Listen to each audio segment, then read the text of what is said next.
നമ്മളുടെ കോഴിക്കോട് ബീച്ചിൽ നിന്ന് കേട്ടോ ഞാനിത് ആദ്യമായിട്ട് കഴിച്ചത്. എനിക്കത് ഒരുപാട് അങ്ങോട്ട് ഇഷ്ടമായി.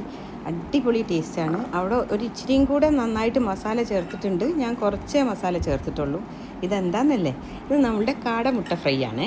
അപ്പം നമുക്കിത് എങ്ങനെ ഉണ്ടാക്കാൻ നോക്കാം. അതിനായിട്ട് ഞാനൊരു പാനിലേക്ക് കുറച്ച് വെളിച്ചെണ്ണ ഒഴിച്ച് കൊടുത്തിട്ടുണ്ട്. അതിലേക്ക് നമുക്ക് കറിവേപ്പിലയും അതുപോലെ തന്നെ മുളക് പൊടി, കാശ്മീരി മുളക് പൊടിയും അതുപോലെ തന്നെ മഞ്ഞൾപ്പൊടി, മല്ലിപ്പൊടി, ചിക്കൻ മസാലപ്പൊടി, ഗരം മസാലപ്പൊടി, കുരുമുളക് പൊടി എല്ലാം കൂടി ഒന്നങ്ങ് ചേർത്തിട്ട് ലോ ഫ്ലെയിമിൽ നമുക്കിതിനെ നന്നായിട്ട് തന്നെ ഒന്നങ്ങ് മൂപ്പിച്ചെടുക്കാം കേട്ടോ.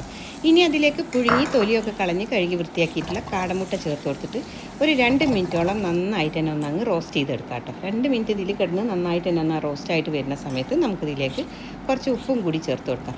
നമ്മൾ കാടമുട്ട ആയതുകൊണ്ട് തന്നെ കുറച്ച് ഉപ്പ് മുന്നിലേക്ക് നിൽക്കുന്ന രീതിക്ക് വേണം ചേർത്ത് കൊടുക്കാനായിട്ട് കേട്ടോ. ഇനിയിപ്പോൾ അതിൻ്റെ മേലെ കുറച്ച് മല്ലിയിലയും കൂടി തൂവി കൊടുത്തതിന് ശേഷം വീണ്ടും നന്നായിട്ട് തന്നെ ഒന്നങ്ങ് മിക്സ് ചെയ്തെടുക്കാം കേട്ടോ. അപ്പോൾ ഇത്രയേ ഉള്ളൂ. ഈ മസാലയൊക്കെ ഈ മുട്ടയിലൊന്ന് പിടിച്ച് വരുന്നവരെ നമ്മൾ ഇളക്കിക്കൊണ്ടേ ഇരിക്കണം. മീഡിയം ഫ്ലെയിമിലിടണം, അല്ലെങ്കിൽ അതൊരു കരിഞ്ഞ ടേസ്റ്റായി പോകും.